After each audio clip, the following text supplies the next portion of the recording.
Governor Schwarzenegger, LA County Supervisor Barger, Deputy Mayor Williams, LA City Council Member Park, Rabbi Levy, Detective Reza, my dear friend Chuck Wilson, Sheriff Luna, Chief McDonald, former District Attorney Jackie Lacey,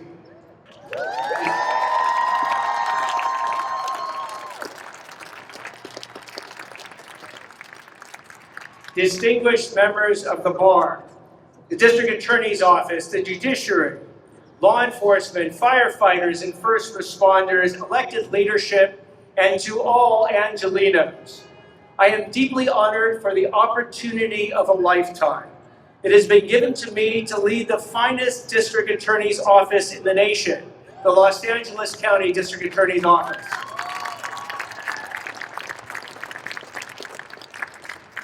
Now, to paraphrase Governor Schwarzenegger from many years ago, we are not here today as Democrats, independents, or Republicans. We are not here today as just residents of one of the 88 cities in this county or its 125 unincorporated areas. We are here collectively as Angelinos who represent the 10 million clients of the District Attorney's Office who are looking to live in a county where safety is prioritized, laws are followed, those who break them are held accountable, and the process to get there is fair, impartial, ethical, and effective. Thank you. Now, before I expound on my vision for the office, I would like to reflect on my journey to get here. That journey started 61 years ago when I was born at UCLA Hospital. Over the next 6 decades, my life has been graced by a series of blessings. The first blessing I received was to have 2 of the greatest parents one could ask for. My late father, Bruce, and my mother, Harriet, who is here today. They have lived the California dream since their arrival over 70 years ago, and they've imparted it to their children. My parents gave me the next 3 blessings of my life, my brother David and my sisters Nancy and Jennifer. My sisters have been there to help me in every step of this journey, and they brought a truckload of nieces and nephews to help as well. And then there is my brother, my campaign manager, slave driver, master of ceremonies, and now special advisor whose wisdom, wit, and work ethic are world class. My next blessing said yes when I proposed to her over 30 years ago. Vivian is my beshert, the other half of my soul, my best friend and inspiration. Anything I say that is particularly wise, intuitive, or empathetic most likely came from her. And if not from Vivian, it's come from one of the likely sources of my incredible children, Tyler, Harrison, and Bryn, who have upped the blessing count in my life through the roof. 5 weeks ago, Tyler and my daughter-in-law, Katrina, produced the latest blessing, my first grandson, who was named after my father's Hebrew name, Baruch, which fittingly means blessing. Now, my journey has taken us here to this swearing-in ceremony out in front of the Hall of Justice, but why here? My brother asked me where I'd like to have this ceremony, and I said we needed a place that would send a strong symbolic message that the DA was all about partnership to get the job done. That partnership has been sorely lacking over the last several years. So I said, what better a place to proclaim the renewal of that partnership than in front of my new office, which I will be sharing, of course, with the good sheriff of Los Angeles County, across the street from the U.S. Attorney's Office, down the street from the LAPD and the Attorney General's office, and over, we can see it, City Hall, the criminal courts, the Board of Supervisors. My brother asked me, has this ever been done before? I said, of course not. That is what will make it special. And he said, how long do I have to plan this? I said, well, you got 2 weeks. And thank you. Thank you so much, my brother. Love you. Now, growing up with these incredible parents and siblings at our very loud and animated dinner table, my parents imparted to me 3 lessons that I have taken to heart and have tried to implement throughout my entire life. The first lesson is that giving back to your community is not an optional exercise, but an obligation and responsibility. The second lesson is that the Hebrew word for charity is tzedakah, and it doesn't mean charity. It means justice. The significance is that the more charitable acts, the more good deeds you do in this world, the more justice you are creating. And the third lesson is that if you even save 1 life, it's as if you saved the entire world.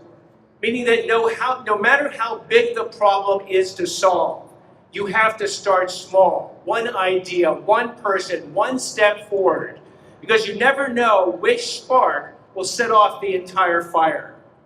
Now, my path to giving back to my community, to bringing more justice to it, to saving lives, has taken me for 34 years through the criminal justice system. As a federal prosecutor, a U.S. Assistant Attorney General, an LA City Ethics Commission President, and a defense attorney. And I'll be the first DA in history to bring all these perspectives into that office. And these perspectives formed the first day 34 years ago. I can pretty much see my office across the street when I became an assistant U.S. attorney. And when I started, I got the speech from the iconic chief of the criminal division. And he said, for the next number of years that you are here, justice will be your client. It is an unrelenting and unforgiving client, one that will demand the best of your abilities, keep you up nights, keep you up weekends. But if you give it your all, it will be the best client you have ever had. He was right. That is why so many people who join a prosecutor's office find it their calling, find it so important and fulfilling that they are willing to give their entire career to it. If you are a prosecutor or a former prosecutor out there, please raise your hand. Wow. Thank you. Thank you so much for your service. And one of the reasons that I believe we can attain greatness in bringing back in safety to this city and this county is that I'm going to get to work with one of the most talented and diverse set of prosecutors in the nation. They are effectively my Shohei Ohtanis, my Mookie Betts, my Freddie Freemans. They bring that kind of talent to the mission of justice, and I will be the district attorney who will have their back.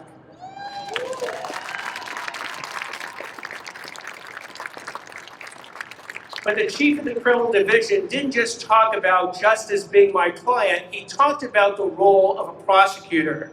And toward that end, he would often cite a Supreme Court statement about the role of a prosecutor that's almost 90 years old. He would say, the prosecutor is the representative, not of an ordinary party to a controversy, but of a sovereignty whose obligation to govern impartially is as compelling as its obligation to govern at all, and whose interest, therefore, in a criminal prosecution is not that it shall win a case, but that justice shall be done. The Supreme Court did not say that the prosecution always wins when it gets a conviction, because there are times when a prosecutor may very well find that even though they believe someone is guilty, the evidence does not prove it beyond a reasonable doubt. And justice in those cases is for the prosecution not to proceed. That's how it wins. But justice also requires the prosecution to use its full efforts to hold the guilty fully accountable when the facts and the evidence so demand. Now, to accomplish that goal, a DA must have as its North Stars only 2 things: the facts and the law, and not a personal political agenda. I reject, and I want to make this crystal clear, extreme policies on both ends of the pendulum swing. Decarceration policies that predetermined that certain crimes and certain criminals would not be prosecuted without a regard to the facts of the law, and the other end of the pendulum swing, mass incarceration policies that sought to do the same. Where I come down is an approach that I've described as the hard work middle or the hard middle. And what that means is you have to do the work. Blanket policies are inherently lazy. You have to look at each case individually, the individual defendant and their background, the crime committed and the impact on the victim, to determine who the true threats are to our public safety, and those are often repeat offenders and need to be behind bars, and the ones that aren't. Your first-time nonviolent offender still has to pay a debt back to society if they violate society's laws. But that is a situation where non-prison alternatives come into play. Community service, restitution, pay it back if you stole something, or a diversion program that if you're suffering from a serious drug addiction that got you to do the crime, will give you a choice. You can go to prison, or you can do an 18-month rigorous, one day at a time rehab program that if you succeed will give you a certificate and wipe that crime off your record.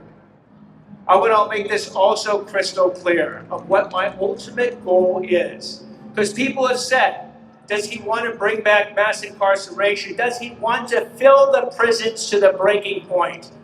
Filling the prisons to the breaking point is the failure of the criminal justice system. The true goal of any effective criminal justice administration is, can you deter the criminals from committing the crimes in the first place, thus saving a whole lot of victims in the process. So how does this hard middle approach, a focus on deterrence, translate into my vision for this office starting right now on day one? This is a vision that has fueled me for the past year and a half as I have spoken to thousands of Angelenos across this amazing county. I have spoken to Black, white, Latino, Asian groups, every religious groups out there. I've gone down to Long Beach, Los Angeles, up to Lancaster, from Santa Monica, Malibu, and Westlake, over to Rosemead, Artesia, Burbank, Glendale, the Santa Clarita, San Fernando, and San Gabriel valleys. And here's what I'm here to tell you. One thing has been unifying these folks, and probably just one thing: their frustration with their safety. The fact that they basically have had the notion of fear entered into their calculations of their daily existence. That stops here on day one.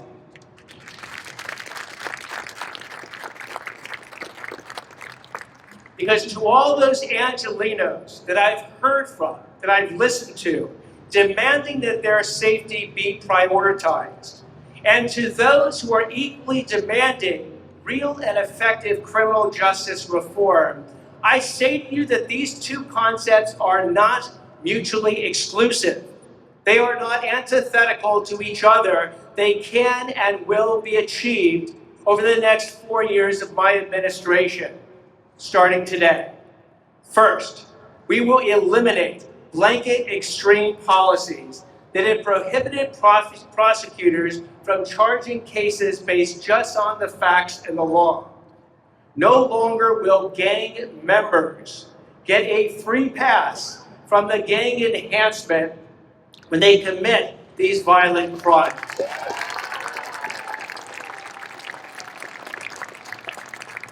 We will eliminate blanket extremes policies that prevented prosecutors from going with victim families who had lost a son, a daughter, a relative to a murderer, when that murderer was before a parole board seeking to get out of prison early. Those policies were heartless, and they are eliminated starting today.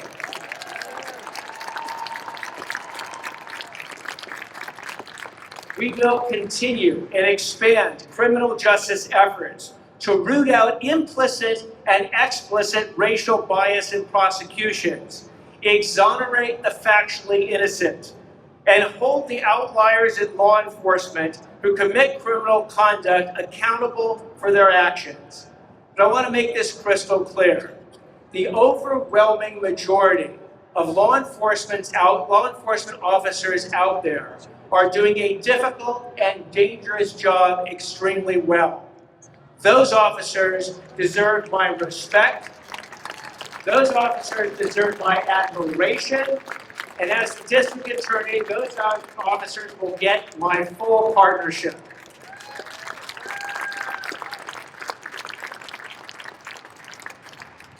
We will lead task forces dealing with the key issues that our society is facing. No longer are we going to kick this can down the road anymore. So task forces will be formed dealing with homelessness, fentanyl poisoning, human trafficking, hate crimes, organized retail crime, and residential burglaries. The DA's office will no longer take no action or watch what's going on from the sidelines. We will work with our federal, state, and local partners. We'll work with government organizations. We'll work with nonprofits. We'll work with anyone out there who wants to get the job done.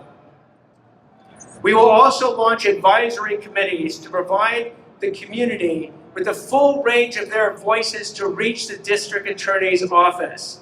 As I talk to people throughout there, one of their chief complaints is we need someone to talk to in the district attorney's office. We will make sure every group has a contact person to get their voice heard. And lastly, we're going to enact what I call a before, during, and after agenda. Because there's basically two main pipelines for criminal activity. There's the kids, and then there's prisoners getting out of prison. So let's start with the before. We're going to get the DA's office working with law enforcement and even former prisoners to get into the schools. We need to hit the kids in the 5th grade, middle school, high school. They have to be informed about the consequences of bad decisions. Because if we can change that and start to eliminate or reduce the pipeline of young people who make those bad choices by letting them know what they look like, we will save a whole lot of criminal activity and a whole lot of victims going forward. Thank you.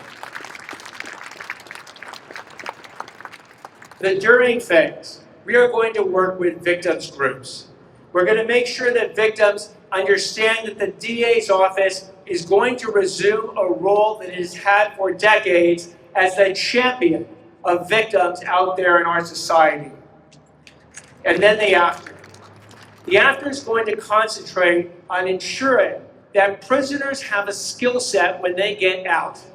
The recidivism rate in our county, that's the rate at which a prisoner will get out of prison and be back in prison within 2 years, is over 50%. That is an absolute tragedy. We have to improve on that. And so I advocate, for example, a program like The Last Mile. The Last Mile teaches coding skills to prisoners when they're in prison, helps them get their first job. Their recidivism rate is less than 1%, proving that if you actually give someone a job and a skill set, they're not going to go back to a life of crime. So if we actually can pull that off and do a before, during, and after approach to our criminal justice, we will slow down or eliminate the pipeline to criminal activity and make this community a whole lot safer.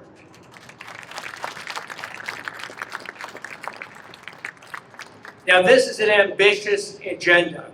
Governor Schwarzenegger, I remember your speeches when you were governor, and every year you would lay out the most ambitious agenda for the entire state of California, so I felt it no less needed than to do that today with our agenda for safety and fairness in Los Angeles County. This is an agenda worthy of a county that, if it were a state in the United States, would be the 8th largest state. A county that has been and will be again the finest place on earth to live, work, and raise a family in. A county, as you've heard, that will be on the world stage. And it's not just the FIFA World Cup and the Olympics. We have the Super Bowl and the NBA All-Star Game. We begin to get our house of safety in order starting today. Now, the solemn and bedrock promise that the governor talked about, that the government makes to each and every one of you, is to keep your family safe and to do so in a legal, fair, and impartial way. I will be working with 2,100 employees of the District Attorney's Office, the tens of thousands of law enforcement officers, firefighters, and first responders, and hundreds of community organizations and neighborhood associations. And Governor, we are going to keep that promise of safety, that promise of fairness. May God bless this country, this state, this county, and everyone in it. And as you have heard, now it's time to get to work. Thank you so much.